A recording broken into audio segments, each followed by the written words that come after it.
following program is distributed by the Bears Barroom Radio Network.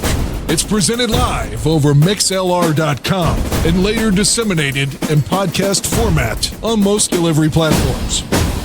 It's intended for all audiences. Never before in the history of sports podcast has one show made this promise. Draft on Tap will report on every college prospect pro scouts are looking at for the 2020 NFL Draft. Every one of them. Sanders, smothered. Chase Young, another big play. Montez second and goal. Steps in. Caught. Touchdown. The third passing touchdown of the first half for Steven Montez.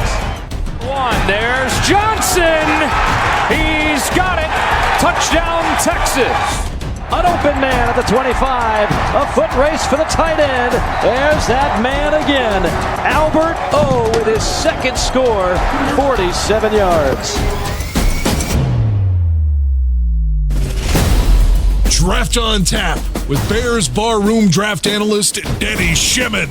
Your host, Ryan Badgley.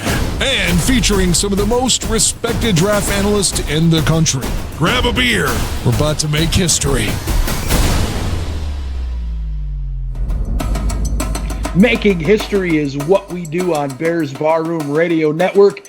Welcome to Draft on Tap. I'm your host, Ryan Badgley, and we've got an exciting show planned for you tonight. So buckle that chin strap, and let's introduce our Bears Barroom draft analyst, Danny Shimon. Danny, how you doing tonight, bud? What's up, Badge? How are you, man? Hanging in there, man. I know we've both been working our tails off here lately, bud. So I'm ready to definitely talk some college ball here, and specifically wide receivers, man. I know I'm excited as all hell tonight to definitely tackle this top 10 wide receiver list, man. And I know you got to be excited too.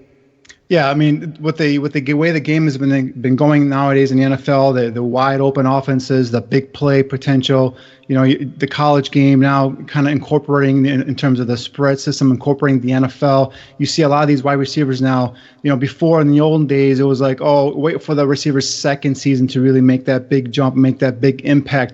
No, not anymore, man. Nowadays, the receivers are coming in as rookies, making impact, becoming viable weapons on offense from day one. And a lot of that, I believe, is because of the type of the NFL is infiltrating some of that spread concepts and using some of the same route concepts in the NFL level that these kids are accustomed to running at the college level. So with this group of receivers, coming into the season, I was really, really excited in terms of the potential. If you're looking for, the speed burner, this group has it. If you're looking for big, tall possession guys with big catch radius, this group has it. You're looking for those guys that are jitterbugs, guys in the slot. It's got that those short area quickness, the side to side lateral agility. This group has it. So it was very hard to kind of narrow down to 10 because I like a lot of these guys, but we did it. We narrowed down to 10. Again, this is a preseason list. This is the list I made coming into this season. Some of these guys are going to move up. Eventually towards the end of the season, some of them might even move down. So we'll see how it goes. But a couple of these names have already got off to really great starts so far.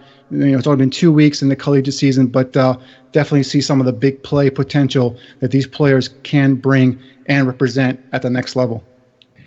Yeah, I got to agree with you, Danny. These guys are, you knocked it out of the park with, or let me say, you stepped up into the pocket with your description of how these players are expected to run NFL routes now.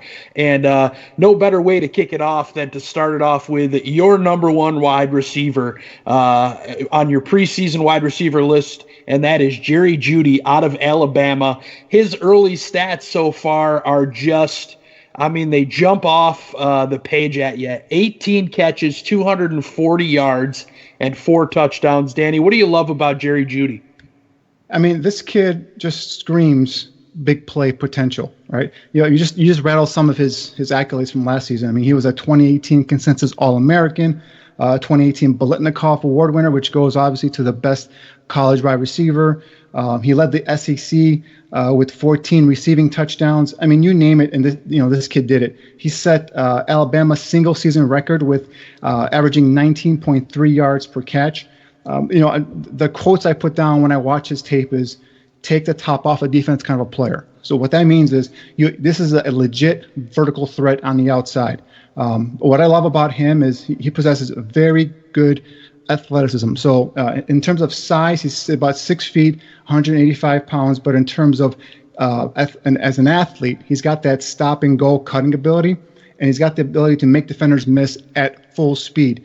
So what I mean by that is I've seen this kid running at, like I said, at full speed, come to a stop, allow the defender to run past him, and then he'll turn his direction and go upfield. So, I mean, that kind of athleticism, that kind of ability to stop and go at full speed is rare. And you see that when you turn on tape, when you turn on Jerry Jeudy's tape. He's very good at tracking down the football. A lot of times you see these big plays at Alabama where Tua is just kind of throwing the ball up there, and lo and behold, here comes Jerry Jeudy just running, using that speed, using that burst, running underneath the ball, catching it, and it's going for 50, 40 yards or whatnot. So he's got that ability. He's got the ability to catch a 5 or 4 yard slant pass, and as long as he catches it in stride, and next thing you know, he's making one juke, 2 moves, and this kid is up the field for 30 or 40 yards. So he's got that big play potential. And what I think I like about him is he plays hard. I mean, you put on some of these tapes of these 5-star kids, and you'll see them, especially if the ball's not coming to them, you'll see them lacking here, kind of jogging here. No way, not with Jeudy, man. Jeudy plays hard every snap, whether he's the primary target or he's just a decoy in the play. He's always running full speed, he's always running his routes. I love kids like that, especially a kid who came so highly acclaimed like he did. He was a 5-star recruit. And schools like Clemson and Auburn, all the big names were going after him. So it's definitely a pleasure to see these kids, or a kid like Jeudy, I should say, come in and not feel like he's entitled to anything and going out there and earning. And a lot of it probably has to do with some of the coaching that he gets at Alabama. But I've seen some Alabama receivers in the past kind of lallygag it, if you will, and not not always go all full speed. But with this kid, always 100%, always full speed. Yeah, the thing of it is that I see, Danny, I mean, over his first 2 seasons, he's got 16 touchdown receptions, which is tied for 6th all time in Alabama history. I mean, that's saying a lot. And he's already got 4 to start this new season. So Jerry Jeudy, no question, just a phenomenal player. I mean, the accolades, you mentioned the Biletnikoff Award, he's first-team All-American. He's earning recognition from Walter Camp, the Associated Press, the Sporting News. I mean, they just continue on and a fantastic player. I don't think it's like Tide. I'm sorry to cut you off there, but another thing I like about him is he's smart. He's got that sense, that feel for the game. So a lot of times when you watch his tape and he notices his quarterback is in trouble, whether it's Tua or if it's Jalen Hurts, he'll cut off his route and he'll either wiggle himself away from a defender and make him or come back to the quarterback and make himself available. A lot of these college kids don't have that. A lot of these college kids don't think that or at this stage of their career. A lot of them have to be coached up, especially when they get to the NFL. But you see, he notices, man. He sees if his quarterback's in trouble, he'll cut off his route and he'll come back to the ball, or he'll make himself available downfield. So stuff like that, little things that I pick up on tape, that is what really made Jeudy, the top of the list for me. No question, and I mean that'll stand out to NFL scouts without a doubt. Moving on to number 2 on your top 10 list is Laviska Shenault. I hope I said his name right on the season so far. 8 catches, 79 yards, and 1 touchdown. Danny, what do you like about him?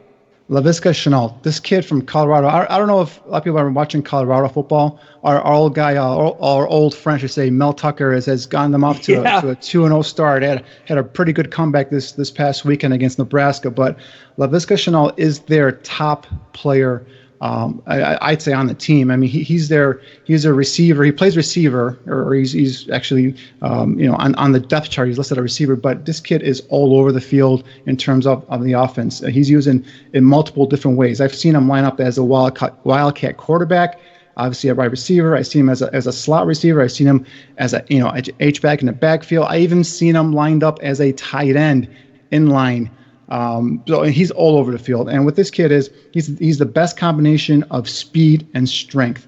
His ability, his speed to be able to track down and break away from defenders is what really separates him from a lot of these kids in this class. I'm not saying that there are other fast receivers in this class, but his combination of strength and speed is what makes him so special. A lot of times when he has the ball in his hands, he looks like a running back. I mean, he tucks the ball in like a running back, and when he's given the ball, like on sweeps, on reverses, on slip screens, stuff like that. I mean, he looks like a halfback out there running those plays. And like I said, he's got the ability, the play strength to plow through would-be arm tackles. He's got the contact balance to run through defenders. So and like I said again, the ability to be a receiver with that speed. I mean, once you hit him in stride, Ryan, and he'll take it all the way. He's gone. Yeah.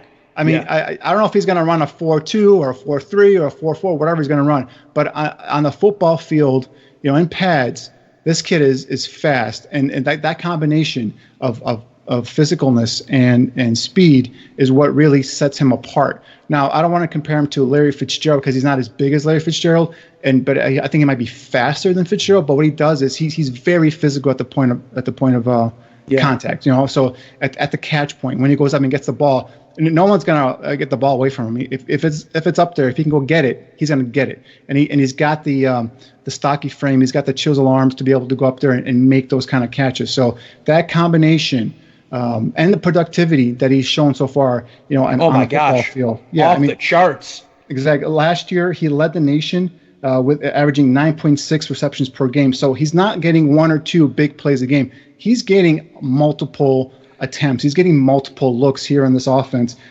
He averaged, 112.3 yards per game last year, leading the Pac-12. So This kid is probably, I'd say, the main focal point on offense for Colorado. And yet, week in, week out, they can't stop him. If you look at his numbers in Colorado, at Colorado, he's already 20th in receptions with 93 and 21st in receiving yards with 1,179. I mean, if that doesn't jump off the page at you, I don't know what does. Exactly. I mean, it's just he's that kind of a kid. It's hard to explain. Like, there might be players that might be more athletic. There might be players that might be bigger, more, faster, whatnot. But it's just when you put this kid on the field, you put him in between those white lines, and you put those pads on him, something turns on. And it's just you can see it in the way he plays. You see the way his teammates respect him. I mean, this kid, like I said, he's lined up in multiple positions. Whenever it's 3rd and 1 or any short yardage situation, it's always him in the backfield as the Wildcat, with the ball in his hands, and he's running it, and he's running through piles. Wow. Moving on to number 3 on your list, I can't even see my spreadsheet. Tylan Wallace from Oklahoma State on the season so far, 10 catches, 272 yards, and 5 touchdowns. Now, his twin brother, Trayson, also plays for Oklahoma State, which I found interesting, Danny. So let's hear your thoughts on Wallace. Yeah, this is another kid that a lot of, non-traditional college football fans may not have heard of, but he really came onto the scene and exploded last year in 2018, where he had 79 receptions, 1,400 yards, averaged 17.8 yards a catch, and 11 touchdowns.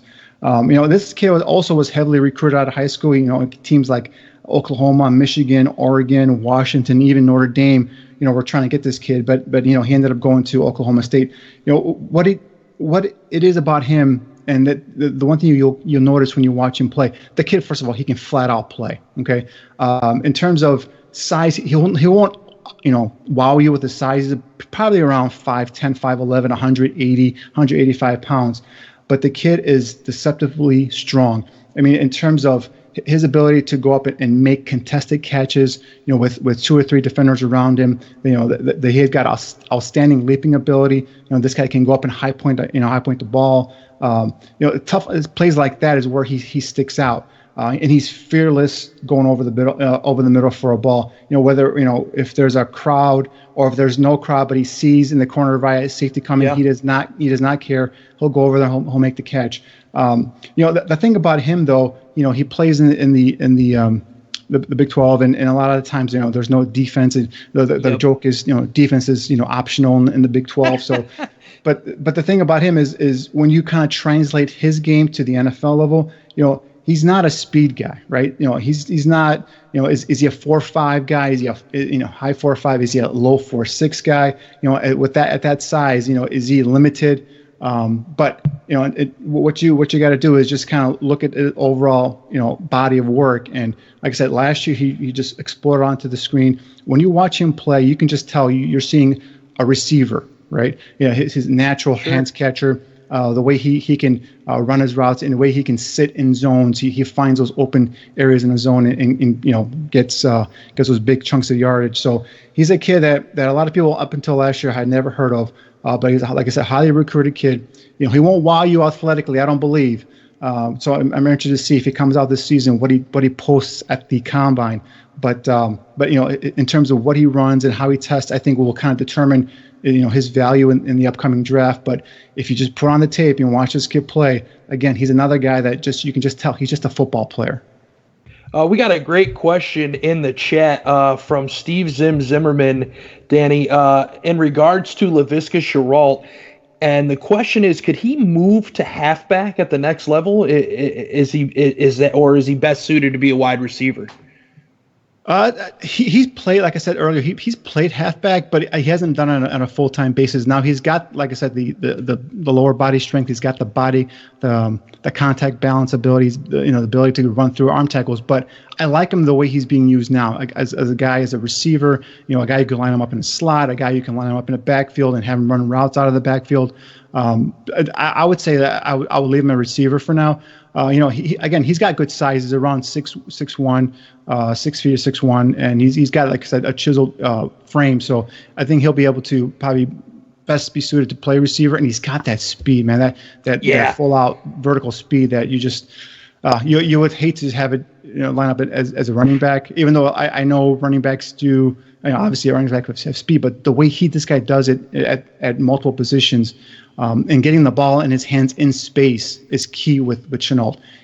Whether it's, like I said, a slip screen, whether it's on a jet sweep, or just get the ball in his hands in the open field and watch him do his thing. Yeah, without question. And moving on to number 4 on your top 10 list, and I'm excited because I'm going to get to see him on Saturday. But we'll talk about that in a little bit. T. Higgins from Clemson, 8 catches, 188 yards, and 1 touchdown on the season. What do you like about T, Danny? It's a Clemson receiver, right? So it looks like there's a joking around like is Clemson the next wide receiver? Like it seems like every year there's a nice a great prospect coming out of Clemson, and T. Higgins just lines up in that next in line category. But this kid, right? He's a former basketball player, actually an outstanding basketball player, was a finalist for Mr. Basketball in the state of Tennessee, and you see some of that. You see some of that basketball ability kind of translate when you watch his tape. And what I mean by that is, first of all, he's got very good size and length. He's about 6'3", 210 pounds. He's got the ability to extend away from his frame and reel in the catch. But when you see that basketball trait is the way he boxes out defenders. You see, like if it's a contested catch, or if it's something where he's got a defender on his back shoulder, he uses his frame to shield the defender away from the ball, and it kind of like a rebounder, getting ready to rebound the basketball. So I like that part about him. I like boxing out. The size, length, and frame. That combination makes him very hard to defend on slant routes. You see him; he's constantly getting the inside leverage on defenders when he's running those slant routes. So it's that size, that frame, with the combination of the athletic ability that make him a guy that really sticks out to me. Now, in terms of another aspect of his game that I like a lot is I call him an area code ball catcher. What I mean by that is if the ball is in his area code, if it's in his vicinity, he's going to catch it. I've seen him make catches sliding on the ground. I've seen him diving for balls. I've seen him literally go up and grab a ball off a defender's helmet. If you get it anywhere within his area, he's going to go up and get the ball or make the play on the ball, which is something that very quarterbacks love, because with guys like this, you don't necessarily have to be pinpoint accurate. You can just get it, like I said, within his area code, and he'll go and get the ball. So stuff like that is what really you highlight, and you look at when you look at his tape, you see Higgins perform that kind of stuff. And again, at Clemson, he gets a lot of those opportunities with ability with his quarterback to be able to make some of these plays. But in terms of last season as a sophomore, he led Clemson with 59 receptions and 12 touchdowns. So he's a kid that not only has the talent and the size, but also he's producing on the field. Yeah, no question about it. I mean, his sophomore campaign was fantastic career-wise. 76 receptions, 1,281 yards, 14 touchdowns. And he was actually selected as a second-team preseason All-American for this upcoming season by Phil Steele and Athlon Sports. So he's definitely on the radar, and I'm just excited to get to see him live this week, although I'm going to be honest, I'm hoping he really doesn't do anything. But yeah, he's going up against your boys this week. Yeah, man. Stepping up to number 5. This, Danny, I got to be honest, you would think watching Alabama, this kid would have stood out to me. And for some reason, when I saw his name on your list, I was like, man, the name sounds familiar, and then I did a little looking around. I was like, okay, now this makes sense to me. So Henry Ruggs III from Alabama, on the season, he's got 6 catches, 80 yards, and 1 touchdown. And then this is the play that I saw. He's got 1 carry for 75 yards and a touchdown. What do you like about Henry Ruggs, Danny? Explosive. Kid Absolutely. Is explosive. I know Judy's my top receiver. I mean, I would not be surprised if this kid's top 2 or top 3 by the end of the season. He's that good. The only thing that's going to hold him back is there's too many mouths to feed at Alabama, and I just don't think he'll get them many opportunities. But right. in terms of athlete, he's a very, very good athlete. Big play potential, just waiting to happen. We talked about that first step explosion, the short area burst. This kid creates big-time downfield separation from defenders. He's got a very strong lower half. He's got a very good vertical leap. I think he was measured in the 40-plus inch vertical. He was a former basketball player. Actually, I think basketball was his passion, and then it was kind of moved towards football later on in his high school career. But you can see, again, a former basketball player with his ability to jump here. And he's a guy, another one, he's got those strong hands. He's a guy that'll go up and get the ball and secure it amongst the crowd. He's tough. He's also fearless. He'll go up and he'll make sure he'll get that football. There's rare occasions where I saw him go up and battling a DB for a ball and him not come down with it. So wow. He's got that fearlessness over the middle. I saw a play where he went over the middle and he extended for a ball that was kind of a little bit out in front of him, and you could tell in the frame that he kind of saw the safety coming, but it didn't phase him. He just ended up extending. He took a hit, but he got back up again. Yep. And that type of fearlessness, the knowing that he won't alligate his arms, he won't get scared, seeing a sure. guy, coming across the middle. The thing I flash back to is that Bears 49ers game back when the Mike Brown game where Terrell Owens saw Urlacher coming and he kind of pulled his arms in. That caused that big, turnover. So, I've always kind of seen, I remember that, and I see receivers who don't do that, who don't pull their arms in, and I jot that down. And that to me is something that I do take note of, and something that for me is key and is big. So, but yeah, and in terms of, after the catch, another guy like we talked about with Chenault earlier, you just get the ball in this guy's hands and he can create, mismatches. He can make defenders miss, and he's a guy who can take it to the house on a 5-yard slant pass, and he can be gone. So it's that type of play, and I think because of the fact that there's so much talent at Alabama, I think he gets overlooked a lot. I mean, a lot of people know his name, kind of like the way you describe him is perfect, because you've heard his name, but you really don't know him. But when you put on his tape and you just solely concentrate on him, you see the ability and the God-given talent this kid possesses. You look at his page on the Roll Tide site, and just reading on him. So here's a little blurb that I pulled out of there. So he had 11 scores as a sophomore, 11 touchdown receptions, tied for second in the SEC. He also ranked in the top 15 of the league in nearly every receiving category, right? So then he tallied 20-plus yard gains on 13 of his catches in 2018, while 34 of his grabs went for a first down or a touchdown.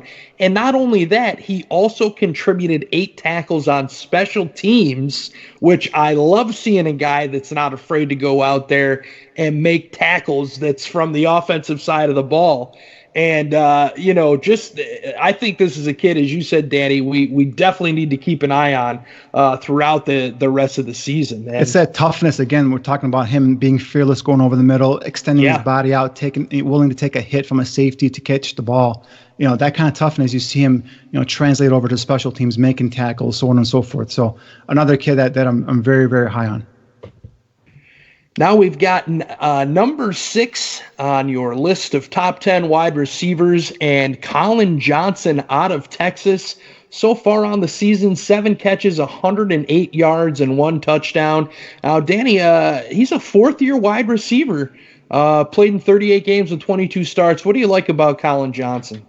Yeah, he's a big bodied, a big framed receiver. Another one of these kids that he's got this the big catch radius. He's got the long arms, the long legs. He's Sam Ellinger's number one target over at Texas. So he's a guy that's gone off to a little bit of a slow start, but he's a kid that definitely has contributed. Like you said, he's he's a 4-year receiver.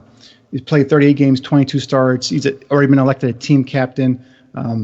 This kid, what I love about him, I label him a go up and get it type of receiver, right? So what I mean by that is he's especially effective on those back shoulder throws. So if you throw the ball in his direction, back shoulder, or even, again, within his vicinity, this guy can go up, high point the ball, and catch it because of that length, because of the ability, the strong hands, and his ability to go ahead and really in those tough catches, or I call it catch through contact, if that makes any sense. Basically, it means that as a defender's ready to bear down on him, he'll concentrate. He's got the strong hands to be able to reel in the catch. So I like that I kind of like that about him. Obviously, the size makes him a big red zone threat. I like the way he tracks the ball over his shoulder. Again, he's a guy that's 6'5" and around 200 plus pounds. I'd probably say about 217, 218. But he's got sneaky speed for a guy. He's not going to be not going to be a 4.4 guy, not going to be a high 4.4 guy. But he's a guy that has some speed that can get downfield. And when he gets downfield and he gets past that corner, on those bucket throws, I like the way he looks the ball in over his shoulder, reels it in, secures it, has the catch. A couple times I see him make NFL type moves where he gets both feet in bounds, not just the college 1 foot in, but he gets both feet in bounds. So that kind of stuff I like to see, because that obviously will translate over to the NFL. Like I said earlier, he's got solid play speed for a guy his size. He's got some nice lateral agility, so he's got the ability to sidestep and make defenders miss at least the first initial tackle or miss, and then he can get upfield quickly. So he also presents some of that yard after contact ability as well. So for a guy with that size, that type of ability in terms of yard after contact, being basically indefensible on the back shoulder throws, he's a guy that presents a lot of options for future offensive coordinators when you project him towards the NFL level. Yeah, you look at, he was elected captain by his teammates here for the 2019 season. He entered the season with 150 receptions, which is 9th most in school history, for 2,065 yards, 10th most in school history, 12 touchdowns. He's been named to the preseason watch list and for multiple preseason awards.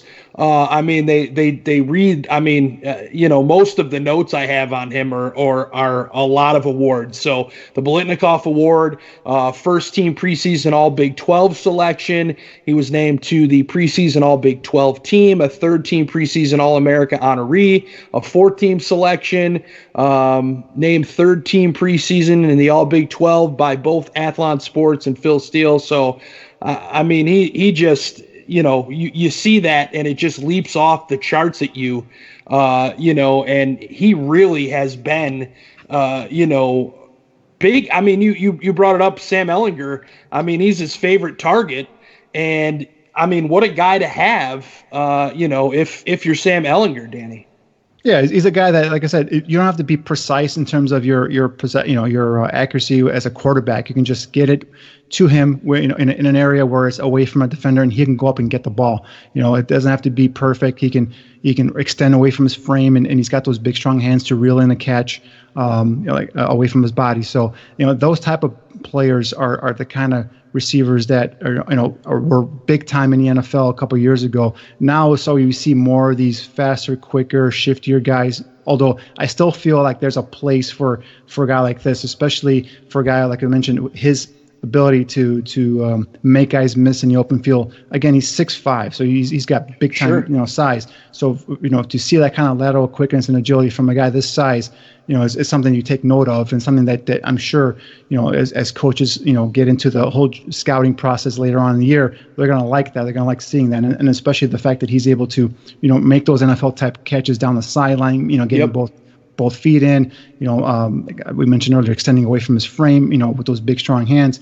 That type of stuff, I think, really is going to adhere him to some of these coaches and some of these NFL scouts. Another thing I like about him, not that it's going to affect his draft stock in any way, but he's got NFL bloodlines. His dad is Johnny Johnson. He's a 2-time All-American DB for Texas, and former first-round choice of the Rams. I think he was a 10-year NFL veteran. So he's got his dad who's been in the NFL, who's been through some of this stuff, and kind of preparing him for what to expect at the next level. So you always like to see those kind of kids because they come prepared. They're not going to come with high expectations, or they're not going to come with ideas thinking that they're going to be this is going to be this way when it's actually this it's a whole different ball game. So they're going to be prepared for the NFL. He's going to be prepared for the NFL because of his dad. So I like that as well. When I look at some of the backgrounds of some of these players, the stuff like this really does kind of matter to me.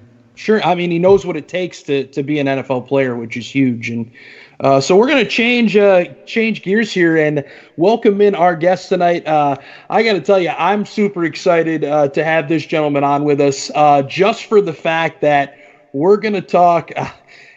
Part of me pains me to say it because they did not play well last week in Maryland. It was a little rough, but Mike McAllister joins us. He's the publisher of Syracuse On 24/7, and we're going to talk Clemson, Syracuse. To me, I still think this is a highly touted matchup. Mike McAllister, welcome to the show. A pleasure to have you on, man. Thanks very much, guys. Now, I don't know what game you're talking about last week. I think Syracuse had 5.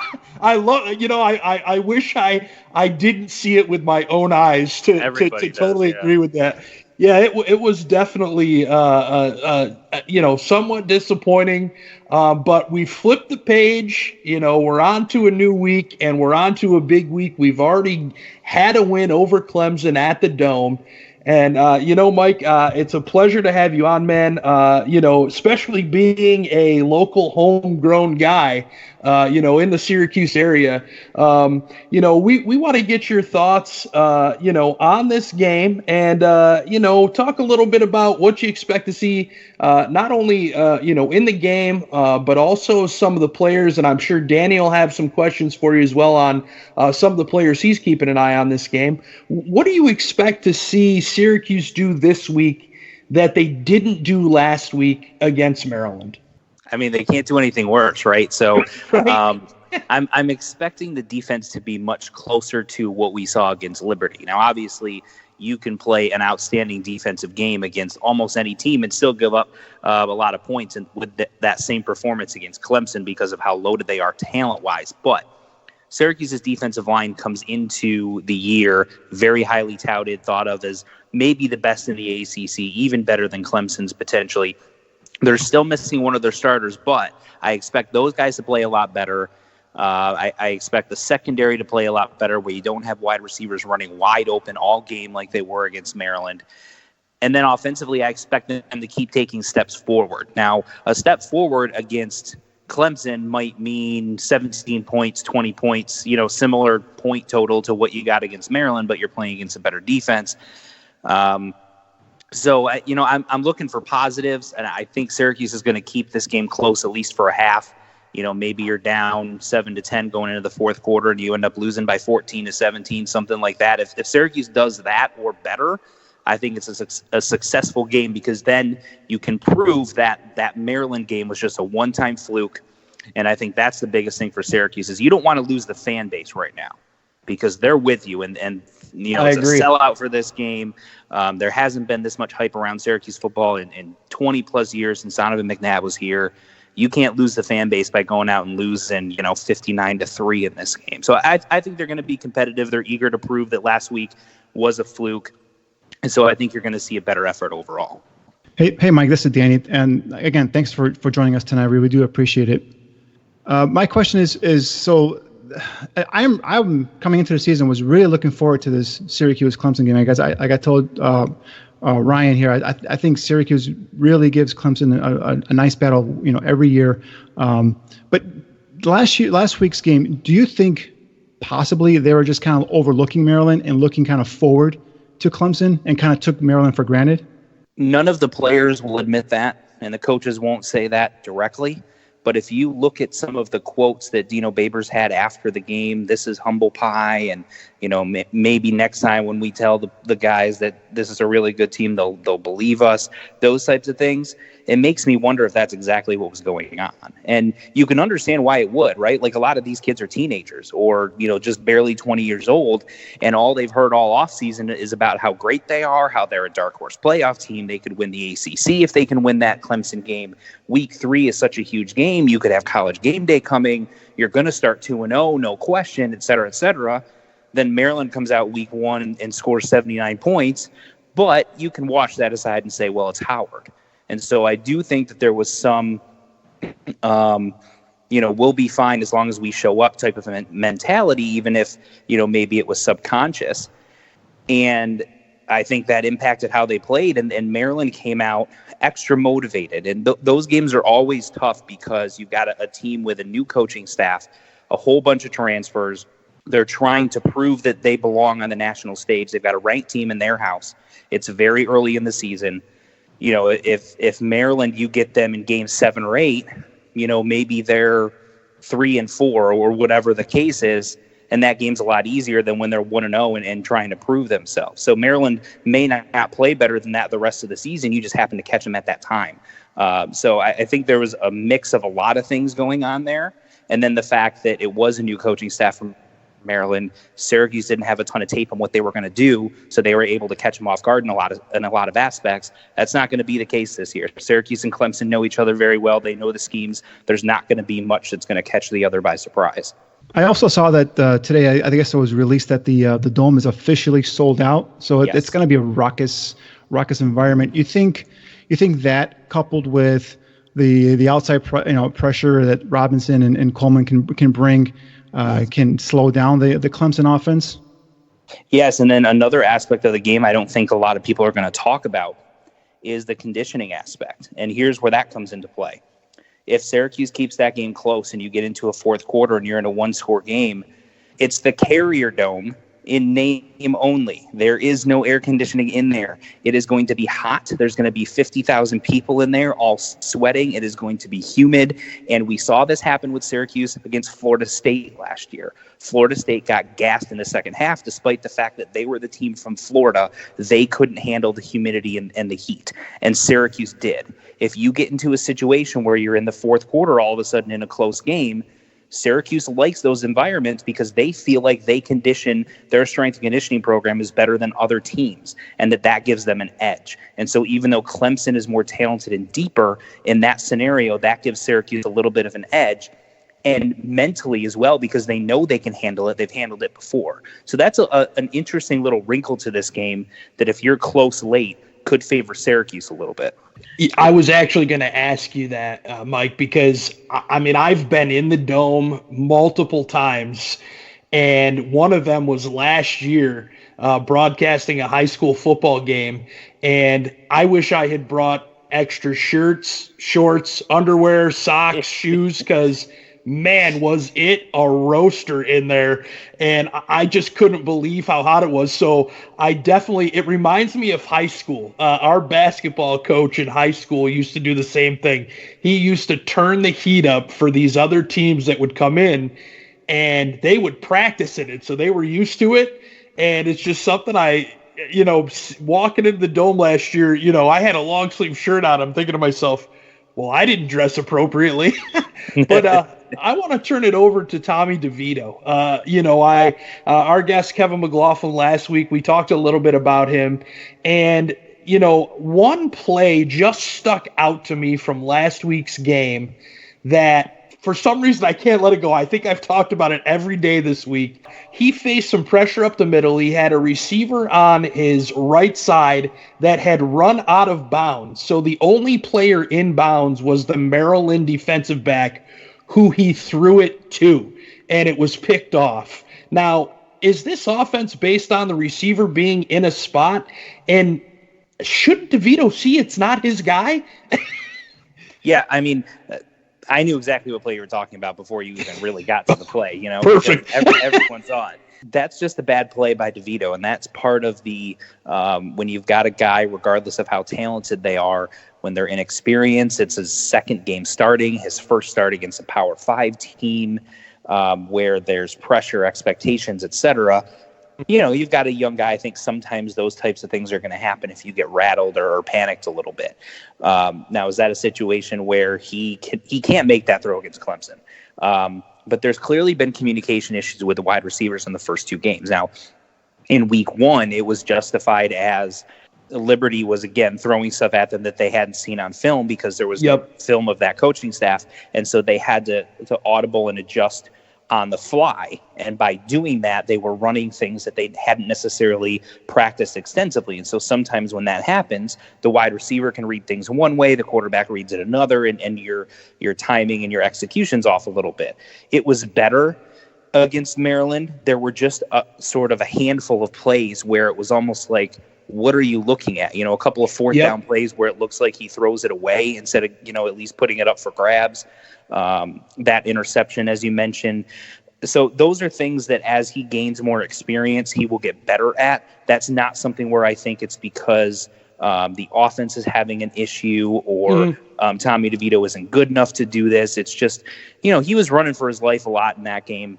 That's an offensive line issue that they can't have against Clemson. And that's something that will get better as he gains more experience.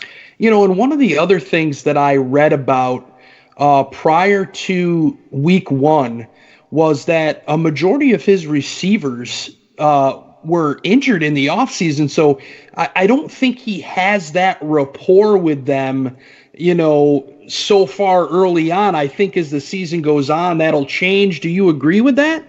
Absolutely. And I think you saw a little bit of that with Tristan Jackson as a perfect example. In week one, it seemed like every time DeVito looked his way, Jackson was going inside and DeVito threw it as if he was going out. And yet against Maryland, those two were on the same page seemingly every time he went his direction. Jackson ended up with a couple of touchdowns and had well over 100 yards receiving, a couple of really big plays. So I think that connection is key for Syracuse, but that proves that, in my mind, it's something that they know is an issue. As you mentioned, there were some injuries during training camp and during the spring that prevented some of that chemistry, but it's something that they know is an issue and they're working on. And as the season continues to progress, those types of things will continue to get better. That's why I thought, going into the season, even with all the predictions and the hype and everything else, that the biggest key for Syracuse was how quickly the light bulb turned on for Tommy DeVito because of that inexperience. This isn't a situation where it's, Eric Dungy, who knows the offense. He's been in it a couple of years. He doesn't even have to go through training camp and he can step out week one and be fine. So my question is in terms of how is Dino Babers going to trying to attack Lawrence and the Clemson offense? Do you think they will generate? I know the front four usually generates the pressure, but you think they'll send extra defenders to kind of blitz him and make him hurry up his mental processing, hopefully get him to throw some interceptions, or do you think they'll kind of drop back and play some more coverage on these talented Clemson receivers? They're going to mix it up. They've had a pretty good game plan the last 2 years where they held Clemson to 24 points 2 years ago, 27 last year, and they forced multiple turnovers in each game. And the way that they did that was a majority of the time relying on that front four, but also not afraid to bring pressure in certain situations. And it's not even necessarily where, it's just a linebacker that walks up and blitzes, which is kind of predictable. There's some safety blitzes. There's some corner blitzes. Brian Ward, defensive coordinator, does a really nice job at mixing some of those up. I think you're going to see Lakeem Williams blitz a little bit, but don't be surprised if you see some nickel blitzes from Trill Williams off the edge as well. And then he can bring in a guy like an Antoine Cordy down from a safety spot, or even an Evan Foster from the safety spot, and blitz those guys. He's not afraid to blitz from any of those positions. So I think you're going to see them mix it up. But one of the things that plays in Syracuse's favor is Clemson's offense is not largely designed in situations like this to confuse and do a whole lot of exotic things. It's essentially, we think we're more talented than you. We're going to line up, try to get one-on-one matchups in certain situations, and our guy's going to beat you more times than not. That plays in Syracuse's favor because it gives you a lot less to prepare for that caused them some issues the last couple of weeks, and they know that they have a game plan that has worked against that Clemson system for the last 2 years. Yeah, and I got a great question in the chat here from Eldo. Wants to know, can you recall what Syracuse did in 2017 when they upset Clemson 27-24? And is there anything that they can learn from that game that can help on Saturday? Largely, the things that they did was score early, get the crowd into it to get some belief. They scored on their very first possession to take a 7-0 lead. Yep. And after Clemson tied it up, they had a huge pass play to Irvin Phillips that made it 14-7. Every single time Clemson scored, Syracuse came right back and scored themselves. I don't believe Clemson led, or if they did, it was only by a point at one point. Clemson never got up by multiple scores. It wasn't anything where Syracuse had to come back. Syracuse controlled the game from the a momentum standpoint the entire game, and that kept the crowd in it. That kept the belief with Syracuse. And then, the pressure sort of mounts on Clemson as you go. Now, of course, another thing they did the last 2 years is they knocked out Clemson's starting quarterback. You don't necessarily want to game plan for, okay, this is what we're going to do. By the middle of the second quarter, we're going to have Clemson's backup in. That's not a viable game plan that's going to, sustain itself. So you have to try to figure how are they going to battle Trevor Lawrence. And what they did last year before he got knocked out, and even to that point, he wasn't having a great game, is they hit him a lot. And that means even if you don't get to him, you're pressuring him and you're making him know that you're there. And so they were very physical. And the biggest thing is, as talented as Clemson is along both lines of scrimmage, in those two games, Syracuse more than held their own. And in fact, for large portions of that game, they were the better team at the line of scrimmage. That is the biggest thing for Syracuse to me in this game. As much as people talk about what Syracuse's defense can do to bounce back from last week, all of those things, if Syracuse's offensive line does not protect Tommy DeVito, nothing else matters. And I think back to last year's game, and even last week to a degree, where they struggled in defensively stopping the run. And Travis Etienne was the number 2 running back on Danny's top 10 running backs last week. What are they going to do to try to keep him in check? I don't know that they can. I mean, he's been haunting them for even though Syracuse won 2 years ago. He had a couple of big runs in that game. And last year he scored 3 touchdowns against them. So he's been a thorn in Syracuse's side. And the one thing Syracuse has really struggled with against Clemson the last 2 years is stopping the run. And I think, when you're playing a team like Clemson that's just as talented as they are, you have to pick your poison. So are you going to try to limit their passing attack? That opens things up for Etienne. He has a big game. Which one are you more willing to give up? And I think if Syracuse has to pick one, their best bet is to let Clemson be a little bit more successful on the ground, but take away their passing attack, because there's more opportunities if you're frustrating them in the passing game for turnovers, interceptions, strip sack, etc. Whereas Travis Etienne, even if you're stopping him for a lower yards per carry, the chances of him fumbling multiple times are much less than they are of getting a strip sack and a Trevor Lawrence interception. So I think their biggest thing is, even though Clemson has gashed them on the ground the last couple of years, and obviously you don't want that to happen again, I think they're going to be more focused on trying to take away Trevor Lawrence and those receivers, that it might mean that ETN has a big game anyway. Yeah, and I feel like last year they hit Lawrence a little bit prior to him being knocked out of the game. Yes. And I think that really affects him greatly. And I'm sure that'll be back in the back of his mind, especially, I mean, I've been to games at the Dome, and I mean, this play, the roof is going to pop off. I mean, if you can keep, that's why getting off to a fast start is so critical, because as much as you have the big house and you have, Penn State Stadium and all those and 100,000 seat stadiums and all these things, the Carrier Dome, when it is full and when the crowd is loud, is as intimidating and a difficult place to play for opponents as there is in the country. You can't hear people. I went to games growing up. I grew up in the area, as you mentioned. Yep. And my love of sports was largely fostered by going to games in the Carrier Dome. I can't tell you how many games I went to, basketball or football, where I was going with my dad and something amazing happens. Syracuse has a big play. The crowd is going nuts. And we have to wait until the crowd dies down because we can't hear each other, even though we're screaming at the top of our lungs, standing right next to each other. I understand there's a lot of loud places in the country in college athletics. The Carrier Dome is second to none when it gets in that situation. So if you can keep that game close, make some big plays, keep the crowd engaged, that is a huge advantage for Syracuse. Yeah, without question. And to that, Mike, I want to ask you about a score prediction on this game, and get your thoughts on, how you think this will work out for the Orange. I'm going to pick Clemson. Now, truth be told, I picked Clemson the last 2 years as well. I actually thought Clemson was going to blow Syracuse out last year because Syracuse had beat them the year before.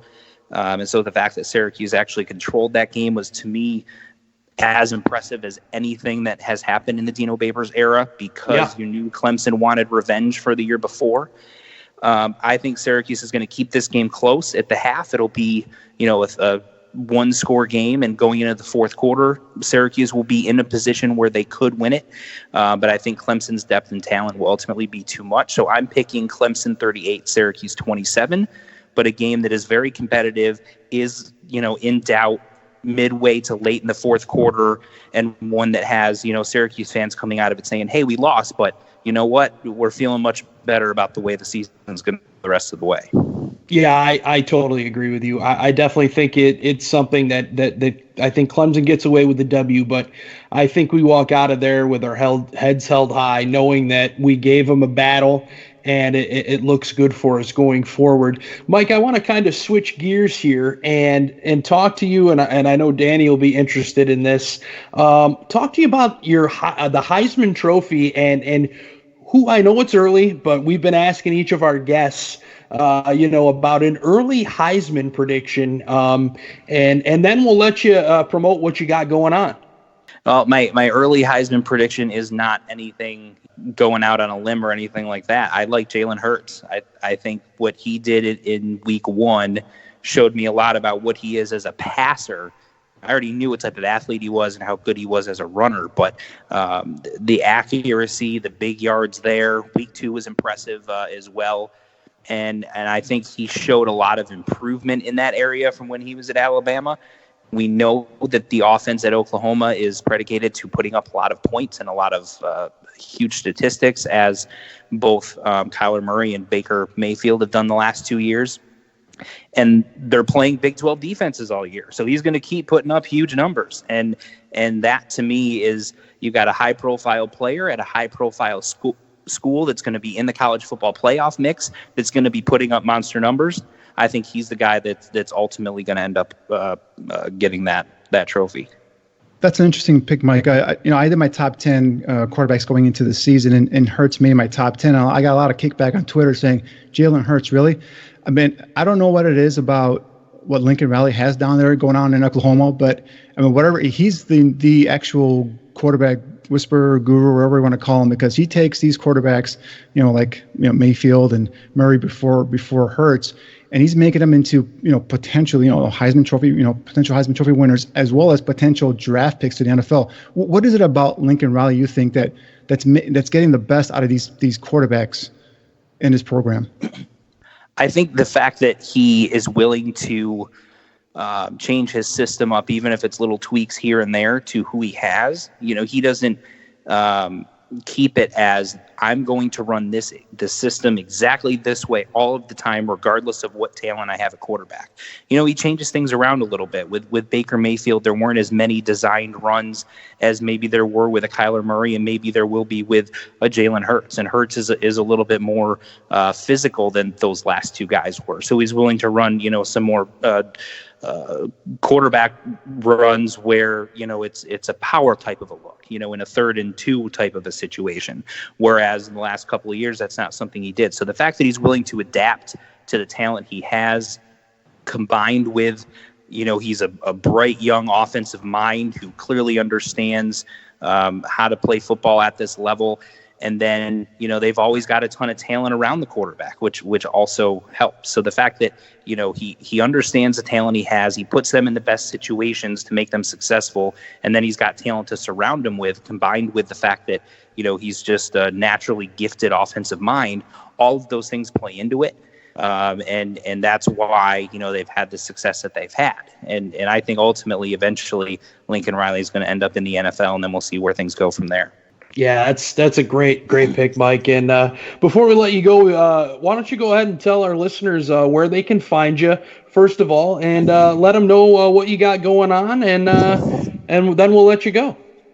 You can find me on Twitter at McAllister247, or our Cuse Nation Twitter account is Syracuse On 247. You can find our website at CuseNation.com. We have tons of free articles out every single week covering the team. Our bread and butter is recruiting. We have VIP subscriptions that you can subscribe to, get insider information on who Syracuse is targeting, recruiting. In fact, we have a visitor list up right now for VIP members for who's coming to visit this weekend against Clemson. We've got over 15 players there. Nobody else has those names that we have up there. Some big-time players, even some 4-star national type of recruits that are going to be in the stands. So those are the types of things that we have. We have insider information other people don't.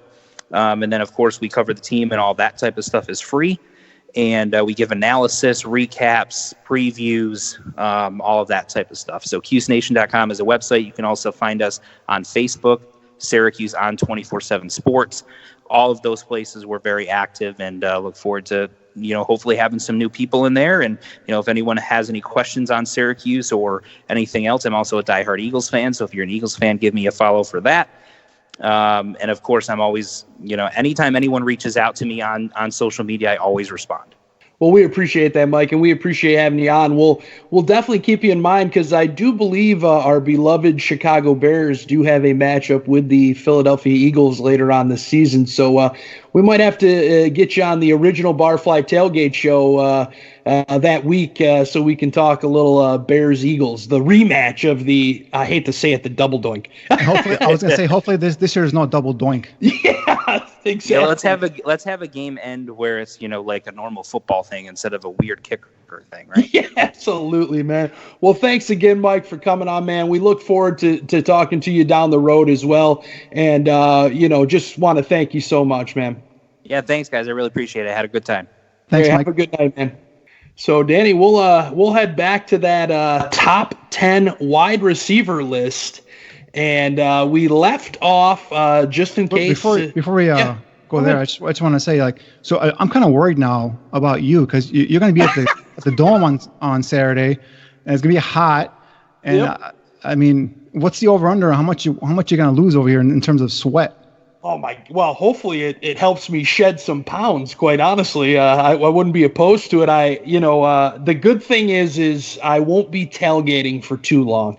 My cousin's got a high school football game that afternoon that I'm going to go to, so I won't be getting up to the dome, to the sky top, I should say, to tailgate till about 5:30. So that gives me about 2 hours before game time to, grab some grubs, some Jack and Coke, beer, 2 here. But just make sure you're hydrated, okay? I want you hydrated. I want you healthy and safe. We're back here next week for our show, okay? Oh, you have nothing to worry about. I won't miss it. So we'll jump back in. So we left off on Colin Johnson, your number 6 overall receiver. And now here's a gentleman. We just talked about Jalen Hurts, and here's one of the guys he's throwing to, CeeDee Lamb from Oklahoma. 8 catches, 190 yards, 2 touchdowns. And he's also in the punt return game. He's got 5 attempts for 49 yards. What do you like about CeeDee Lamb, Danny? Yeah, you just mentioned it. Big play potential, not only on offense, but also in special teams. Last year he was ranked 2nd in the Big 12, averaging 12.8 yards per punt return. So this is a kid that not only can help you on offense, but also can provide some of that special teams flexibility for you. To be honest with you, when I started putting this list together, I really thought CeeDee Lamb, based off of what I'd seen last year off of a handful of games, was going to be top 2, top 3 on my list. And then I started breaking down his tape, and I found some, not that I don't, things I don't like about him, but it's just some other things I liked about some other receivers. Although, he's off to such a great start, Lamb, that is, that, I could see him possibly, catapulting some of these other guys once we get closer and closer to the draft process. But, what I like about Lamb, he's a guy that's got good size. He's a tall receiver at 6'1", but 185 pounds, I would say. So he's got a slender frame. Another guy that's got big, strong hands. And when you watch him play and you watch his tape, and this kid makes in game, he makes one-handed catches look routine. So, he's got that type of ability. He's big, strong hands, hands catcher. I like the way he creates separation downfield. He's got that good straight line speed. He's got that burst that at the end he can just kind of turn it on and kind of create that extra needed yard or 2 away from the defender. He makes a lot of catches running over the middle. You see him catching those slants or those 2-3 yard runs, and he's at full speed. And he's a guy that at full speed can make guys miss, which is something that you kind of like seeing, especially for a guy that's willing to go across the middle. Be able to take on defenders or even make them miss is something that I do like him. So he provides some of that extra yard after the catch ability. His body control and his ability to adjust mid-air to a poorly thrown ball is very impressive. You could see him reaching backwards, you can see him going up, down, whatever. But he's got that ability to adjust midair to a poorly thrown ball.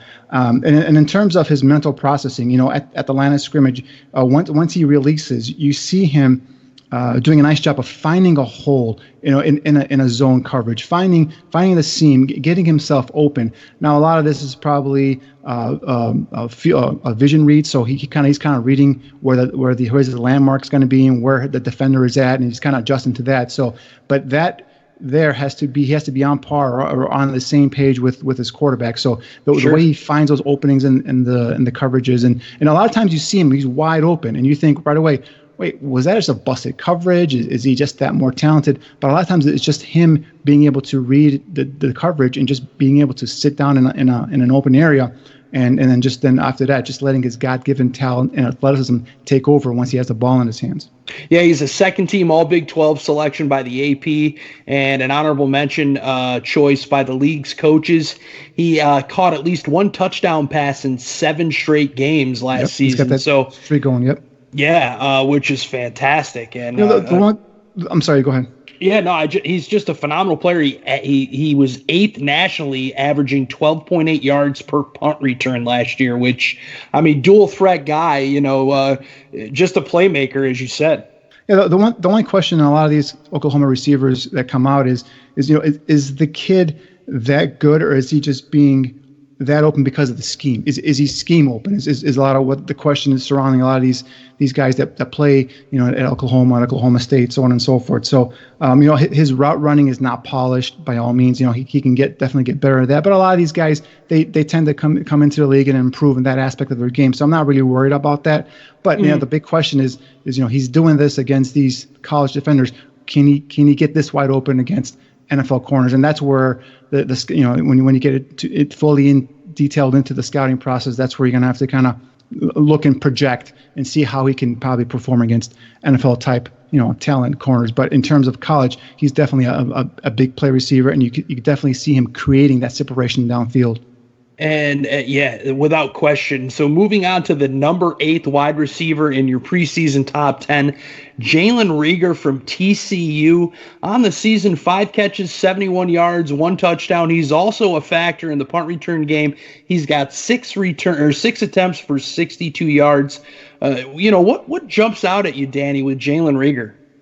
Yeah, this is a kid that we've been kind of talking about, these bigger body receivers, guys with a big catch radius, the guys that can extend away and extend away from the frame, reel in the catch, be big time mismatches in the red zone. Reagor is kind of on the opposite end of that spectrum. He's more like a 5'10", 190 pound. I'd say if you project him, towards the NFL, probably a slot receiver, but he's got that athletic, medium sized build. He's got a nice vertical leaping ability. This is a kid that can go up and contest or make a play on contested catches. For a guy that size, he's got that ability to do that, which kind of surprised me when I first started watching his tape. He too has got very good hands, very reliable hands. I like seeing guys that snatch the ball out of the air, don't double catch it, don't bobble it or reel it in, or use their frame or torso to kind of control and secure the ball. So when I call him hands catchers, that's what I mean. He's just a plain hands catcher. He's got big playability as well. With his speed and his elusiveness, just get the ball in his hands. He's dangerous on those slip screens, those bubble screens that we talked about with some of the other receivers. But he's also effective on those jet sweeps and reverses. So another kid where you just kind of get the ball in his hands and let him do his thing. He was voted the team MVP last year. He had 44 of his 72 receptions last year went for either a first down or a touchdown. So that shows you that this kid's productive and not only productive, but he's also clutch as well. So he set a school record with a touchdown in 7 consecutive games. So again, that production on the field, and we talked about earlier about NFL bloodlines, and him too. His father is Monte Reagor. He played 9 seasons in the NFL. So he also comes from NFL bloodlines, I like to say. So a lot of things to like about Jalen Reagor. A guy that may not be a name that a lot of people know, but if you watch him and you watch him play, you just see that ability, that the ability to his elusiveness, his ability with the ball in his hands, and you kind of project that over to the next level, and you kind of see a slot receiver. Mm-hmm, sure. His accolades, are just as big as some of these other guys, including being the TCU's Dan Rogers Most Valuable Player last season. So, I'm sure the accolades will just continue to pile up. Number 9 on this list is Tyler Johnson from Minnesota. 7 catches, 99 yards, and no touchdowns for Tyler Johnson. Your thoughts on Tyler Johnson, Danny? Yeah, when you think of prolific receivers in the Big Ten, you think of schools like maybe Ohio State, Michigan, possibly Penn State. Minnesota doesn't usually come to mind, but they got this kid Tyler Johnson, and he's just, like we talked about earlier. He's another big body receiver, about 6'1", 6'2", 200 plus pounds. He led the Big Ten last year with 12 receiving touchdowns. So he had over 1,100 yards in receptions, in receiving yards, I should say.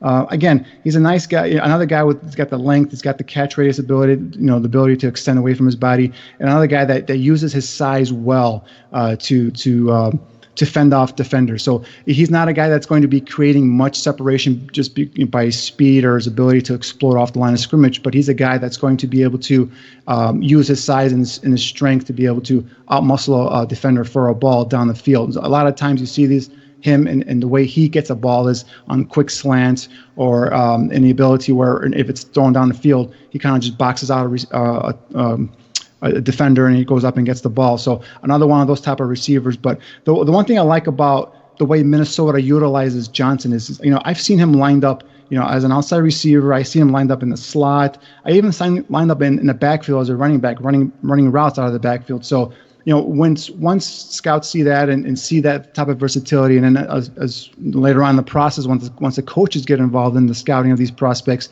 they see that he can learn multiple positions. I think that's when his appeal is gonna kind of go up for a lot of these, his NFL play callers, and say, all right, maybe I could use this guy in multiple different ways. He won't just have to be an outside receiver, for example. So, sure. That type of versatility, the way he's being used in Minnesota, I think is going to help him in the long run. Yeah, and you look at his numbers throughout his career, 134 career catches, 6th in school history, 2,086 yards, 6th in program history, 20 touchdowns, 4th in school history, has caught a pass in 25 straight games, which shockingly is tied for 7th longest in school history. He has 9 career 100-yard games, has 6 100-yard receiving games last season, and had 4 straight 100-yard games to start the season, which he became the first Gopher ever to notch 4 consecutive 100-yard receiving games, let alone in conference play. I think that those 4 straight were between like weeks 5 and week 8, if I'm not mistaken, and he had. You're right.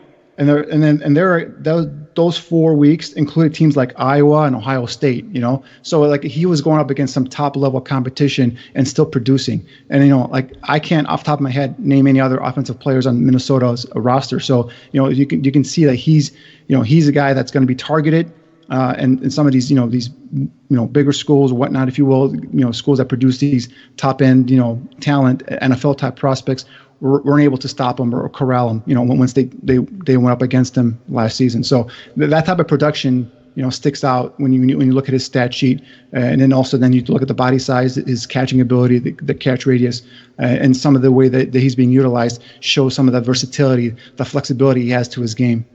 Yeah, without question. So we'll hit the number 10 receiver on your top 10 receiver list from the University of Notre Dame, Chase Claypool. 5 catches, 94 yards, no touchdowns on the season so far. But what stands out to you about Claypool, Danny, that popped him as the number 10 receiver on your list? First of all, this was a very hard number 10 pick, because I had multiple other players that they're under consideration that I kind of wanted to put in the spot. But what kind of got Claypool over the top for me was it's the theme we're talking about. Some of these guys here is his size. This kid is he's listed at 6'5" and change, but I think he's more in the 6'4" range. But he's a solid 220, 225. The kid looks like he could play tight end if you flank him out and play that mover, that U position tight end where he flanks out to the slot. Sure, I could see him do something like that. But again, he's a guy that presents a mismatch in the red zone.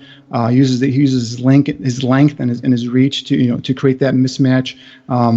This guy displays tremendous body control and an ability to contour and adjust to a poorly thrown ball downfield. For a guy this big and to do some of the things he does downfield, there's a play that I tweeted out last night where he's 30, 40 yards downfield and the ball is totally behind him. He flat out lies on his back and contours his body and is able to adjust to the throw and reel in the catch. Stuff like that. Sure. When you see guys at this size doing that kind of stuff, it's something you note and you take note of, and something definitely Claypool stuck out to me on that play right there. But also when you kind of go ahead and you kind of fast forward the tape and you look into what else he does well. I love his play strength. He's a guy that catches the ball. Okay, and he goes directly upfield. He's not going to, zigzag or try and, juke anybody. He's going to catch the ball, go upfield, and then you see that yard after contact or yard after catch ability where guys are bouncing off of him. They're trying to arm tackle him. They're diving at his feet or whatnot that they can't bring him down. So, he'll run a 3 or 4 yard in route or something that goes across the middle. He'll grab it and go up the field. And next thing you know, by the time he's tackled, he's got a 15-yard gainer and a first down. So he's a consistent chain mover. He's not a guy that's going to blow you away with his speed. He's not a home run threat.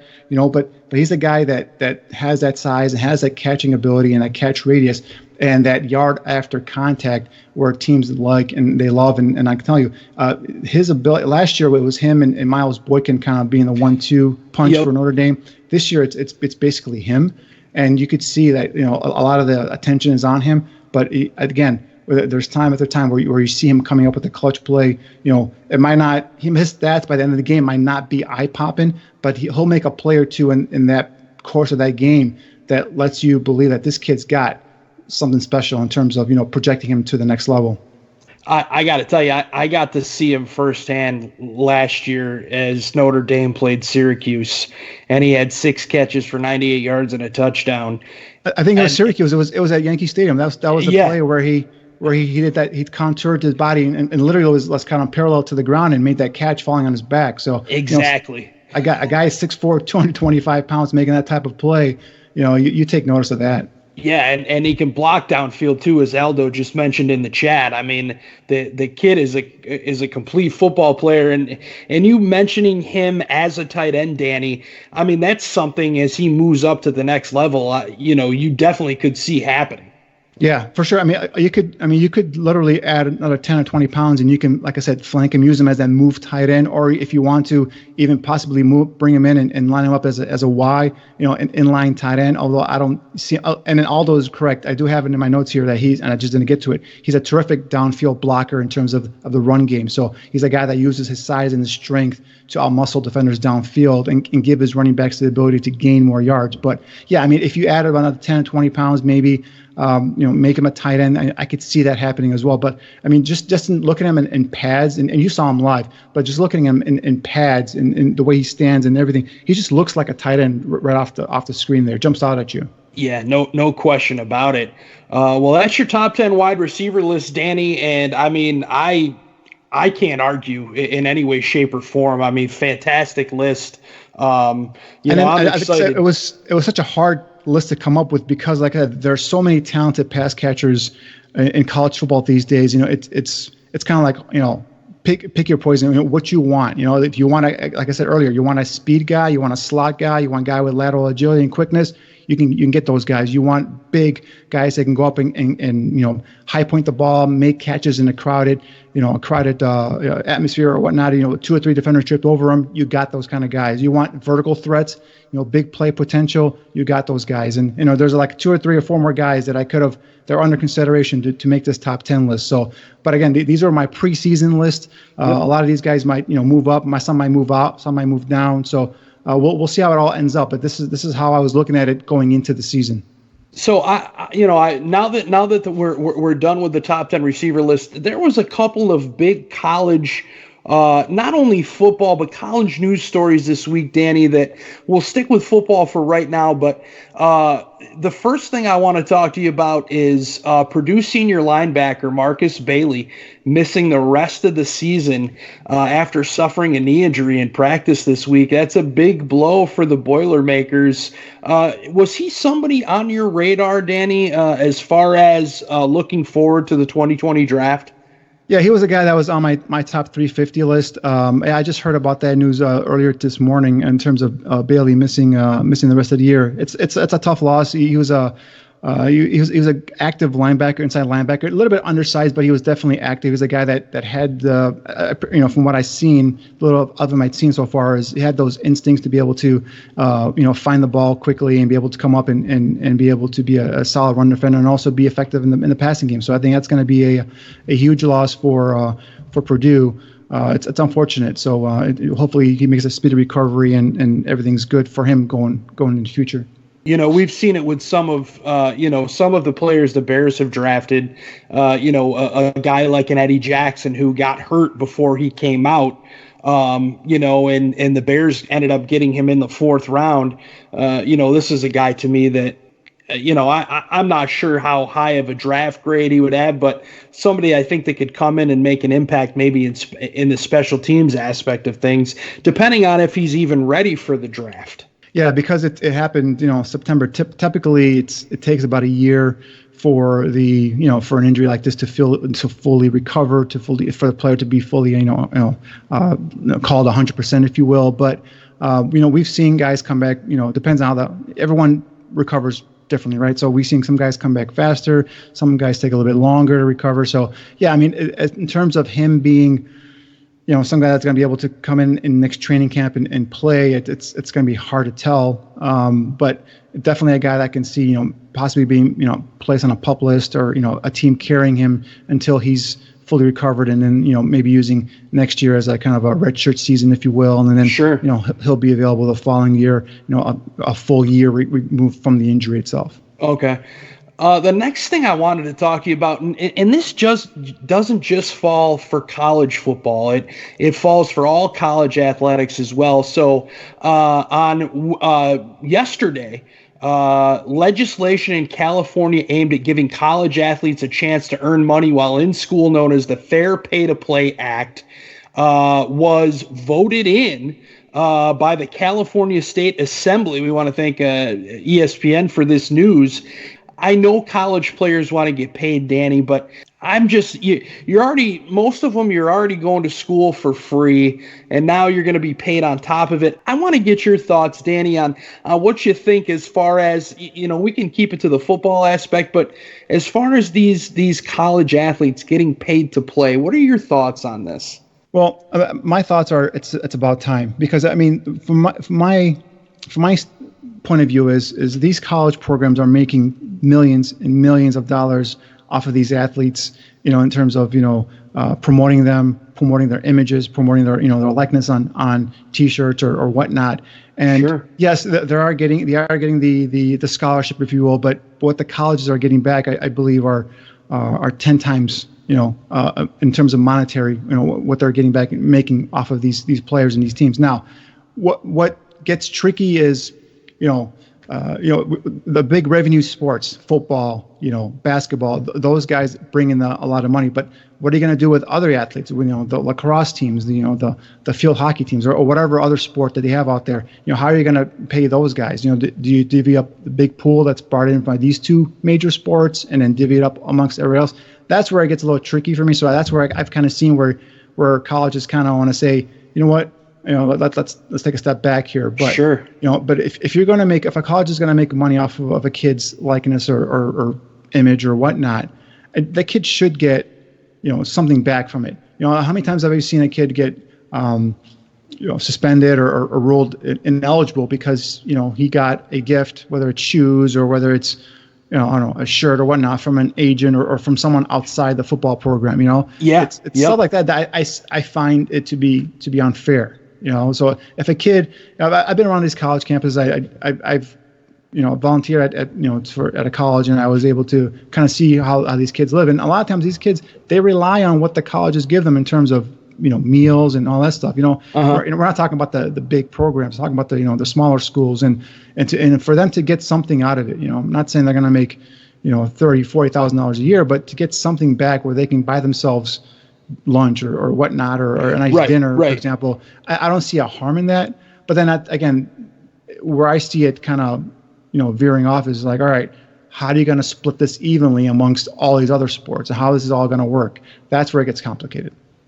Yeah, that's the other part too. Is obviously your major sports, the footballs, the basketballs, the baseballs, maybe even volleyball, your big draws, how do you make this work as a university if you're going to do this? But, I was really curious on your thoughts on that, Danny. I appreciate you, taking on that question. So before we end tonight, for those of you not familiar or haven't listened to the Barfly Tailgate Show, the original Barfly Tailgate Show, I do a segment on there called Badge of Honor. My nickname is Badge. I've had it my whole life. And, a story this week in the college game caught my eye. And I just think this is great. And what the University of Tennessee has done for this young boy is just fantastic. So I'll start it off with basically what happened. This young boy out of Florida, and of course, God forbid, I can't find his name at this point in time, but he designed his own University of Tennessee shirt on a piece of paper and basically taped it to his shirt.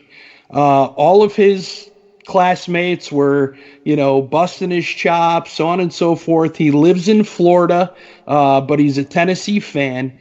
Well, what the University of Tennessee did, Vol Nation, they had this shirt taken, or this design taken and made a T-shirt. And at this point, over 50,000 T-shirts of this young boy's design have been ordered and will be shipped via late September. Now, that in itself, that Tennessee did that, to me was just fantastic. But then the university took it a step further today and announced that they have extended an offer of admission and a 4-year scholarship for the class of 2032 to the elementary school student in Almonte Springs, Florida. And I mean, that to me shows nothing but class from the University of Tennessee. His teacher is actually the one who posted the shirt on Facebook, and the university saw it and they did up the design. And then today they offered him a scholarship. And Danny, I just think that's an amazing story. And kudos to the university for having his back. And not only that, but all the proceeds from this will go to the nonprofit Stomp Out Bullying organization. And he was also gifted a whole bunch of Tennessee Volunteers gear as well. But I just thought this was a great story. The university deserved the badge of honor, Danny. And I just loved this story. Yeah, when I first heard the story, I was like, "Oh wow, it's kind of like surreal." Like he went to school and actually literally took a paper and pen and just wrote UT on it and stapled it or kind of, I don't know, stuck it to his shirt. And I guess he was being made fun of and bullied. And that's an issue we have nowadays in school. Is a lot of these kids are being picked on and bullying and bullying. And I have 2 younger kids, and that's one of my biggest fears because bullying when we went to school was different than bullying now, because now it's gone all over social media and all those other stuff, and it gets crazy. So kudos to the University of Tennessee for doing this. Kudos for the kid. I mean, the Tennessee's 0-2, and he's still going to school putting UT on his shirt. So I mean, that's some dedication. That's some fan right there. I mean, that right there should earn him a scholarship. Sure, without a shadow of a doubt. And what a great show that we put together tonight, Danny. Your top 10 wide receivers were fantastic. We want to thank our guest, Mike McAllister from Syracuse On 24/7 Sports, for all of his great insight on the Cuse Clemson game tonight. His Heisman prediction of Jalen Hurts, which, phenomenal prediction. I really enjoyed it. I want to thank everybody who listened live and joined us in the chat, and we hope you enjoyed this week's show. If you can't join us live, remember you can always find the podcast version of Draft on Tap the morning after the live show on all your favorite podcast streams. Big thank you to Eldo Gandia for holding it down for us, engineering tonight. And a big shout out to the voice of the barroom, Dan Aguirre. A lot of this stuff wouldn't happen without his voice, and we appreciate everything he does. And to all of our Bears barroom counterparts, from Eldo to Shane, Phil to Bobby to Tooch to Joe Mandel to Greg Braggs, to everybody involved, my guys from the Barfly Tailgate Show, KB, AC, my man Gaines, Danny, to you. This show doesn't happen without your expertise, man. I can't thank everybody enough. And until next week, we want to thank you for tuning in. And don't forget to join us every Thursday night right here on Draft on Tap.